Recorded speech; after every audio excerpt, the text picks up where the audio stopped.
আসসালামু আলাইকুম। খুরশেদা কাকুলি স্বাগত জানাচ্ছি এনটিভির দুপুরের খবরে। গ্রাউন্ড সিমেন্ট শিরোনাম দেখছিলেন, এবার পুরো খবর। এবার অন্য প্রসঙ্গ। শত প্রতিকূলতার মাঝেও জামায়াত নেতা কর্মীরা দেশ ছেড়ে যায়নি উল্লেখ করে জামায়াত ইসলামীর আমির ডক্টর শফিকুর রহমান বলেছেন, তাদের নেতাদের কোনো বেগমপাড়া কিংবা পিসিপাড়া নেই। সকালে রাজধানীতে কেন্দ্রীয় রুকন সম্মেলনে এসব বলেন তিনি। জানান, সফলভাবে দল নিয়ন্ত্রণ করে তারা প্রমাণ করেছেন ক্ষমতায় গেলে দেশও নিয়ন্ত্রণ করতে পারবেন। শফি মাহমুদ সাগরের আরেকটি রিপোর্ট। বাংলাদেশ চীন মৈত্রী সম্মেলন কেন্দ্রে শুক্রবার সকাল থেকে শুরু হয় বাংলাদেশ জামায়াতে ইসলামীর রুকন সম্মেলন। আর প্রয়োজনে আমাদের রক্ত দিয়ে ছিটাবে। জামায়াতের নেতাকর্মীরা গত ৫৪ বছরে দেশের কোনো নাগরিকের উপর জুলুম করেনি বলে এ সময় জানান দলের আমির। বলেন, দেশের দায়িত্ব পেলে সর্বোচ্চ উন্নয়নের লক্ষ্যেই কাজ করবেন তারা। আমরা চেষ্টা করেছি আমাদের দলটাকে সেইভাবে গড়ে তুলতে, নিয়ন্ত্রণ করতে। আমরা আশা করি এই দলের হাতে আল্লাহ যদি দেশ পরিচালনার দায়িত্ব দেন, এখন আমরা দল নিয়ন্ত্রণ করেছি, আমরা ইনশাআল্লাহ দেশও নিয়ন্ত্রণ করতে পারব।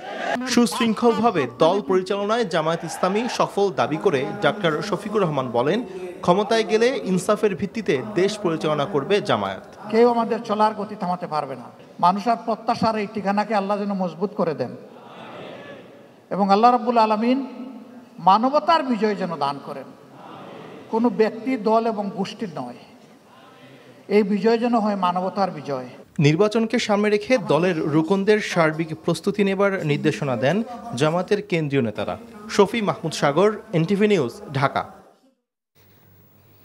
রাজধানীর বাজারে চালের দামের মতোই যৌক্তিক কারণ ছাড়াই বাড়ছে মুরগির দামও। ব্রয়লার মুরগি কেজি প্রতি ৩০ টাকা আর ৫০ টাকার কাছাকাছি বেড়েছে সোনালী মুরগির দাম। তবে ৩০ টাকা কমে গরুর মাংস বিক্রি হচ্ছে ৭২০ টাকা কেজি দরে। দেশি মাছের দাম খানিকটা নিম্নমুখী থাকলেও ইলিশের দাম সাধারণ মানুষের নাগালে আসার কোনো লক্ষণ নেই। পেঁপে ছাড়া ৫০ টাকার নিচে মিলছে না কোনো সবজি। সেলিম মালিকের রিপোর্ট। রাজধানীর পলাশী বাজারে মুরগির সরবরাহে কোনো সংকট নেই, তবে দামের উত্তাপ পোড়াচ্ছে ক্রেতাদের। সপ্তাহের ব্যবধানে এই বাজারে ব্রয়লার মুরগির দাম কেজিতে বেড়েছে ৩০ টাকা আর সোনালিকায় ৫০ টাকার আশেপাশে। কক মুরগির দামটা তো বেশি দেখা যাচ্ছে, ৩৩০ টাকা কেজি।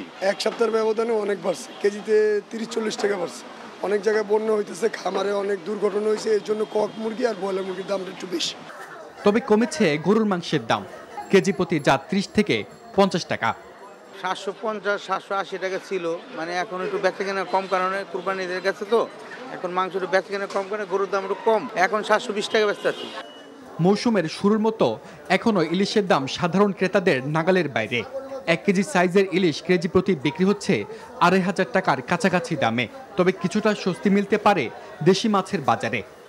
ইলিশ মাছ গত সপ্তাহে ছিল যেটা চিটাগাঙ্গের মাছ, ওইটা ২২০০, যেটা লাইনের মাছ নদীর ওটা ২৫০০, এই সপ্তাহ গেলেন ২৫০০ কিলো নদীর মাছ। চিংড়ি ১০০০, ওটা ১৩০০, গত সপ্তাহে ছিল ১৪০০-১৫০০, কমতেছে। বাইলা মাছ গত সপ্তাহে ছিল ১২০০, সপ্তাহে ১০০০। মাছের দাম কমতেছে আস্তে আস্তে, বেশি কমও না আবার বেশিও না, মোটামুটি আছে আর কি। এক পেঁপে ছাড়া বাজারে ৫০ টাকার নিচে সবজি পাওয়া ভার। কাঁচামরিচের আকাশ ছোঁয়া ঝাঁজ কিছুটা কমলেও দাম এখনও স্বাভাবিকের চেয়ে বেশি। গত সপ্তাহে কাঁচামরিচ ছিল ২৮০-৩০০ টাকা, আর এই সপ্তাহে বর্তমান ২০০ টাকা কাঁচামরিচ, ঠিক আছে। আর অন্যান্য মাধ্যমে মোটামুটি একটু কমে আসছে। এখন তো হচ্ছে কেজি ৫০ টাকা না, হচ্ছে ৬০-৭০ থেকে ৮০ টাকা পর্যন্ত কেজি। ৫০ টাকার নিচে তো কোনো কেজি নেই, বলতে গেলে হাফ কেজি পাওয়া যাচ্ছে ৫০ টাকায়। আগের চড়া দামে বিক্রি হচ্ছে চালও। গেল সপ্তাহের মতো মিনিকেট বিক্রি হচ্ছে কেজি প্রতি ৮০ টাকার উপরে, আর বিয়ার আটাশ ৬৫ টাকায়। Selim Malik, NTV news, Dhaka. Milestone school and কলেজে যুদ্ধবিমান দুর্ঘটনায় নিহত একই পরিবারের ৩ স্কুল শিক্ষার্থীর স্বজনদের সাথে দেখা করেছেন বিমান বাহিনীর প্রধান air chief marshal Hasan Mahmud Khan. সকালে উত্তরার দিয়াবাড়িতে ওই ৩ শিশু শিক্ষার্থীর বাড়িতে গিয়ে পরিবারের সাথে দেখা করে সমবেদনা জানান তিনি। আশ্বাস দেন সব ধরনের সহায়তার। এর আগে ৩ শিক্ষার্থীর কবরে শ্রদ্ধা নিবেদন ও আত্মার মাগফিরাত কামনা করে দোয়া করা হয়। এ সময় বিমান বাহিনীর ঊর্ধ্বতন কর্মকর্তারাও উপস্থিত ছিলেন। মাইলস্টোন স্কুলে যুদ্ধবিমান বিধ্বস্তের ঘটনায় মারা যায় একই পরিবারের সমবয়সী ৩ শিশু, হুমায়ের, বাপ্পি ও আরিয়ান। এনসিপির পদযাত্রা এখন সুনামগঞ্জে। নতুন দেশ গড়ার লক্ষ্যে বিচার ব্যবস্থা ও নতুন সংবিধানের জন্য তার দল কাজ করছে বলে জানিয়েছেন নাগরিক পার্টির আহ্বায়ক নাহিদ ইসলাম। দলের পথসভা শুরুর আগে সুনামগঞ্জ সার্কিট হাউসে জুলাই অভ্যুত্থানে শহীদ ও আহতদের পরিবারের সাথে সাক্ষাৎ করে তাদের সার্বিক সহায়তার আশ্বাস দিলেন জাতীয় নাগরিক পার্টির আহ্বায়ক নাহিদ ইসলাম। এ সময় 5 আগস্টের মধ্যে জুলাই ঘোষণাপত্র ও জুলাই সনদের জন্য সবাইকে দাবি জানানোর কথাও বলেন তিনি।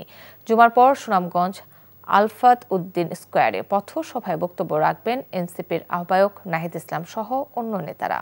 চিকিৎসা পান নাই তারা আমাদের সাথে যোগাযোগ করবেন। আমাদের এখানে একটা কন্ট্যাক্ট পার্সন দিয়ে যাচ্ছি, যার মাধ্যমে আপনারা যোগাযোগ করবেন।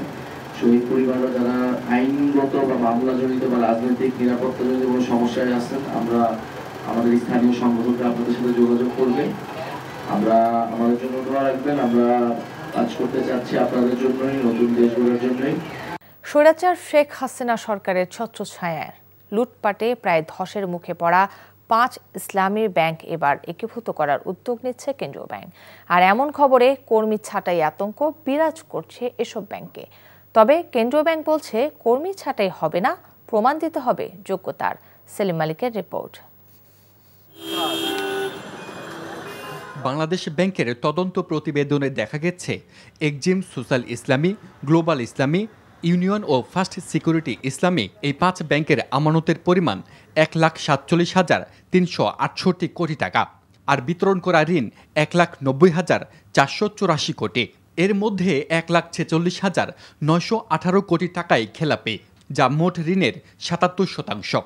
সব মিলে এসব ব্যাংকে মূলধন ঘাটতিতে পড়েছে 45,203 কোটি টাকা। এমন বাস্তবতায় প্রায় খাদের কিনারায় থাকা এসব ব্যাংক একীভূত করার উদ্যোগে ছাঁটাই আতঙ্কে ভুগছেন ব্যাংকগুলোর কর্মীরা। একটা ব্যাংক যদি হয় 4টা ব্যাংক মিলে, সেক্ষেত্রে তো 4টা ব্যাংকের এমপ্লয়ি সাপোজ 12,000 প্লাস। একটা ব্যাংকের জন্য তো এত এমপ্লয়ি দরকার পড়বে না। সেক্ষেত্রে তারা কি এত বড় লায়াবিলিটি রাখবে? আসলে ওনাদের পক্ষ থেকে ওরকম কোনো ক্লিয়ারেন্স কিছু বলেনি, বাট আমাদের একটা শঙ্কা কাজ করে এই যে। তবে ফার্স্ট সিকিউরিটি ইসলামী ব্যাংকের চেয়ারম্যান জানান, ব্যাংক একীভূত হলে বাড়বে পরিসর, ছাঁটাই নয় বরং প্রয়োজন হবে আরও কর্মীর। 300 থানায় এই 5টি ব্যাংকের একটিরও কোনো শাখা নেই। এখন নতুন ধারার যে একটি মার্জারের মাধ্যমে যে ব্যাংকটি করার চিন্তা ভাবনা করা হচ্ছে, সেখানে এই ব্যাংকগুলোর শাখা যাবে। যে কটা নিয়ে মার্জার হোক না কেন, এই ব্যাংকিং করতে হলে আপনার আরও জনবল প্রয়োজন হবে। একই আশ্বাস দিলেন কেন্দ্র ব্যাংকের মুখপাত্র। তবে চাকরি টিকিয়ে রাখতে যোগ্যতার প্রমাণ দিতে হবে বলেও জানান তিনি। কর্মপরিধি আরও ব্যাপ্তি ঘটাবে। অতএব স্বাভাবিকভাবে প্রথম ধাপে বলতে পারি যে লোকবল ছাঁটাই হওয়ার সম্ভাবনা নাই। তবে প্রতিটা ব্যক্তির চাকরি তার নিজেকে নিশ্চিত করতে হবে তার পারফরমেন্সের মাধ্যমে। যে ব্যাংকগুলো ভালো অবস্থায় আছে আমাদের দৃষ্টিতে, সেখানেও প্রতিটা কর্মীকে কিন্তু তাদের চাকরির নিশ্চয়তা তাদের নিজেকেই দিতে হয়। এই 5 ব্যাংকে গ্রাহকের সংখ্যা প্রায় 92 লাখ এবং কর্মকর্তা কর্মচারী কাজ করেন প্রায় 16,000। Selim Malik, NTV news, Dhaka. এই ছিল দুপুরের খবরে। এই খবরের ভিডিও সহ আপডেট জানতে ভিজিট করুন এনটিভি অনলাইন www.ntvbd.com। এছাড়াও এনটিভির জনপ্রিয় সব অনুষ্ঠান ও খবরের আপডেট জানতে ভিজিট করুন আমাদের ইউটিউব ও ভেরিফাইড ফেসবুক পেজ। 5টায় দেশের খবর দেখার আমন্ত্রণ রইল। ধন্যবাদ সবাইকে।